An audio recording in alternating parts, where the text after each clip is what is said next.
ഈ 19 സിനിമകളെ എടുത്തിട്ടുള്ളൂ. അതെ. 40 വർഷത്തെ പാരമ്പര്യത്തിൽ 19 സിനിമ. എന്തുകൊണ്ട് അത്തരം സിനിമകൾ കുറഞ്ഞു പോയെന്ന് ഇപ്പോഴത്തെ നമ്മുടെ ചിന്താഗതിയിൽ തോന്നിയിട്ടുണ്ടോ? എന്താണ് ഡാഡി അത്ര സിനിമകൾ കുറച്ചെടുത്തതെന്ന്? എൻ്റെ ഡാഡിക്ക് ഒരു നിർബന്ധം ഉണ്ടായിരുന്നു, ഡാഡി സ്ക്രിപ്റ്റ് ചെയ്ത സിനിമകൾ മാത്രമേ എടുക്കുകയുള്ളൂ എന്ന്. അങ്ങനെ ഒരു വാശി പിടിച്ചൊരു ഒരു പ്രകൃതമായിരുന്നു ഡാഡിയുടെ.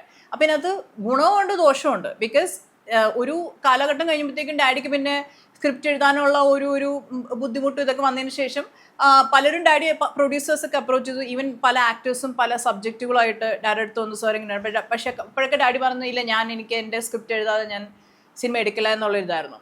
പക്ഷേ ഡാഡിയുടെ ഒരു മെഡിക്കൽ കണ്ടീഷൻ സ്റ്റാർട്ട് ചെയ്തത് ബ്രെയിൻ ഷ്രിങ്ക് ചെയ്യാൻ തുടങ്ങുമായിരുന്നു daddy basically.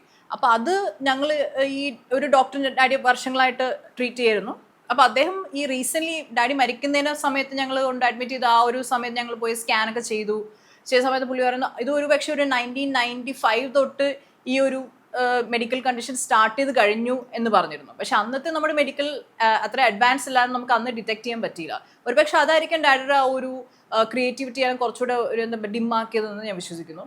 But main reason was this, daddy എന്താ പറയുന്നത്, ഇതുപോലെ തന്നെ സ്വന്തം സ്ക്രിപ്റ്റ് അല്ലാതെ ഡാഡി സിനിമ അതല്ല വേറൊരാളുടെ സ്ക്രിപ്റ്റ് വെച്ച് ഒരിക്കലും ഡാഡി സിനിമ എടുക്കില്ല എന്നുള്ള ഒരു വാശിയായിരുന്നു.